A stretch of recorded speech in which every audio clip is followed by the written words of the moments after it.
jamais pediu para si culto. Jamais pediu que o louve com palmas e com músicas. Jamais pediu que caminhe religiosamente, algumas vezes por semana, até um centro de reunião das pessoas, onde tem um altar e que se chama templo. Aqui vai também uma curiosidade, se você não sabe. Na verdade, nós pensamos que o altar existe por causa do templo, mas é o contrário. O templo existe por causa do altar. Já há muito tempo atrás, entre os fenícios, entre aqueles povos mais antigos, já se cultuavam alguns deuses. E os altares eram os locais de sacrifício a esses deuses. Assim, as pessoas ficavam prostradas em volta do altar. E houve a necessidade de se fazer uma cobertura, porque as pessoas estavam ali sujeitas à chuva, à tempestade de areia, a frio, às intempéries da natureza. Então, resolveu-se colocar no tempo um templo. A palavra tempo e templo, elas derivam da mesma palavra.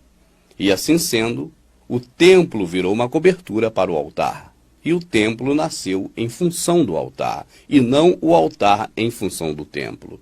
Assim, quando as pessoas se reúnem no templo, na verdade elas estão reunidas de frente para um altar. E esse altar não é o altar que tem aquele que serve ao homem que morreu na cruz. Porque os que servem ao homem que morreu na cruz têm um altar, do qual não são dignos de participar aqueles que servem aos tabernáculos, aos templos. Assim disse Paulo. Bom, o assunto aqui não é isso. O assunto aqui é Corpus Christi. Corpus Christi é a mesma coisa que a ceia, é a mesma coisa que a partilha. Ele ocorre na quinta-feira após o domingo da Trindade. A Trindade, Nimrod, Semíramis, Tamuz, ou Jabulon, Javé, Baal, Osíris, ou tantos outros que você queira buscar na história antiga, você vai ver essa mesma figura, essa personificação da Trindade. E você observa também que ela é realizada sempre no domingo, o dia do Deus Sol. E assim sendo, quinta-feira é um domingo posterior à Trindade. É uma homenagem ao corpo do Cristo Mitra. E a ceia mitraica que você pratica, você protestante, pratica na sua denominação, achando que é o mandamento do Salvador. Deixa eu te dar uma outra informação, abrindo parênteses. Quando o padre lê na missa, e é de lá que saiu essa atitude de fazer a ceia no protestantismo, é do catolicismo, porque herdou de Mitra, herdou do paganismo romano. Mas quando ele lê, tomai, comei, fazei isso em memória de mim, o padre não está lendo na Bíblia, e muito menos na Escritura.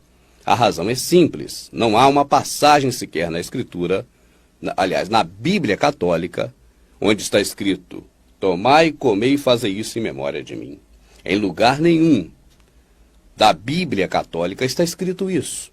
Na Bíblia protestante só encontra, por inserção, porque não havia na católica de onde saiu a protestante, mas só encontra na passagem de Carta aos Coríntios, capítulo 11, quando o pastor da sua denominação lê aquele trecho.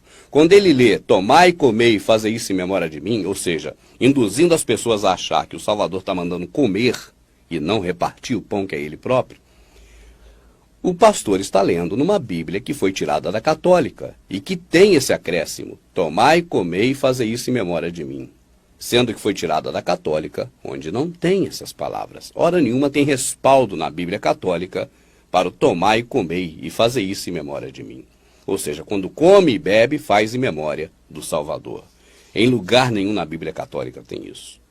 Por isso o padre lê na folha e não na Bíblia. Agora, na Bíblia protestante tem, porque foi inserida. E foi inserida porque não existia na Vulgata e não existia também na Bíblia católica, de onde a Bíblia protestante saiu. Tudo isso temos detalhadamente no DVD Lei e Graça, que ainda vou produzir. Mas alguns vídeos na internet falam sobre esse assunto também. Agora o que eu quero dizer para você é que a ceia, a Santa Ceia, a Eucaristia, o Corpus Christi tem a mesma origem e é a mesma coisa. É a ceia mitraica do pão e do vinho. Isso não vem do Criador, isso vem do usurpador, do diabo. E aqui está uma ceia